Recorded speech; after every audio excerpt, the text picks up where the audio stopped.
সবরি চ্যানেলে সবাইকে স্বাগতম।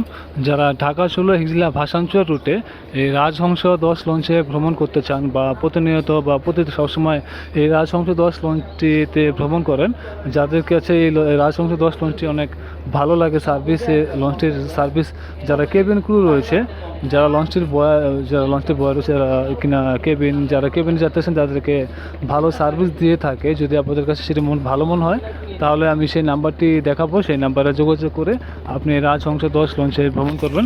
তো যারা ঢাকা 16 হিজলা ভাসানচর রুটে এই রাজহংস 10 লঞ্চে ভ্রমণ করেন সবসময়, তাদের সুবিধার জন্য আপনি যেখানে অবস্থান করেন না কেন সেই নাম্বারটি আপনার প্রয়োজন হয়, তো সেই নাম্বারে আমি সেই নাম্বারটি দেখাচ্ছি। তো ওই নাম্বারে যোগাযোগ করে আপনি এই রাজহংস 10 লঞ্চের টিকিটটি কেটে রাখবেন যে শ্রেণীতে যেতে চান। তো প্রথমে দেখাচ্ছি রাজহংস 10 লঞ্চের সকল শ্রেণীর ভাড়ার তালিকা। তো হচ্ছে এখানে যে ভাড়া দেখতে পাচ্ছেন, এখানে কিন্তু অনেক সময় ভাড়ার তালিকা অনেক সময় কম বেশি হতে পারে।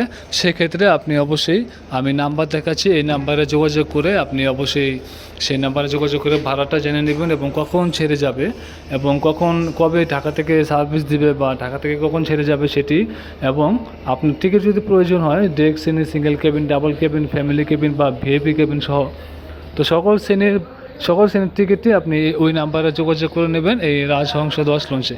যারা রাজহংস 10 লঞ্চে সবসময় ভ্রমণ করেন, যাদের কাছে এই রাজহংস 10 লঞ্চে অনেক ভালো লাগে, তাদের জন্যই আমার এই ভিডিওটি করা। যাদের আপনাদের ভিডিওটি বা সেই নাম্বারটি আপনাদের যদি কাজে লাগে তাহলে সেক্ষেত্রে সেই জন্য ভিডিওটি করা। তো এই ছিল রাজহংস 10 লঞ্চের ভিডিও। তো ভিডিও ভালো লাগলে ভিডিওতে লাইক দিয়ে দেবেন, আর চ্যানেল নতুন থাকলে চ্যানেলটি সাবস্ক্রাইব করে দেবেন। তো এই ভিডিও দেখার জন্য আপনাদেরকে অসংখ্য ধন্যবাদ।